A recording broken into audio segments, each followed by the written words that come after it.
Yeah, I misspoke. I was on hot stove with a couple buddies today and completely misread the calculations. We knew that Mexico was going to play Italy and then running all the numbers with if we lost tonight with the runs allowed and runs scored and outs.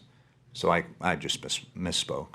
I'm going to look directly in the camera for this part, and I'm going to say this was a disaster for the United States WBC team. When you talk about Mark DeRosa and how this, and I love Mark DeRosa. I mean, unbelievably nice guy, but the fact that he thought the United States had already punched their tickets into the next round of the WBC, he said, guys, we're out partying, a little bit slow the next day to play Italy. They thought they were in. They thought they were in. And they literally were not. They lose to Italy, who's a very good team, by the way. But this is an absolute debauchery, ball dropped, disaster for the United States. And look, they may get in. People forget all about this.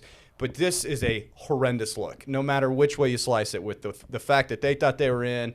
Hey, we're just cruising. We'll see when we got to get people off their feet. Where the lineup they put out there was clearly not the lineup trying to win. It's like they didn't recognize they needed to win that game or score a lot of runs until like the 7th inning. Yeah. And they're like, oh, shoot, I guess we better try. And then they made it a respectable game and still lost. And now it's completely out of their control whether they move on. And if this United States team does not move on to the next round of the WBC, it's one of the biggest fails I've ever seen in the history of sports. Let's hope for the best here for Team USA, I suppose. How do you forget about defensive runs surrendered? Yeah, it's part of the do you? tiebreaker. Yeah, how do you?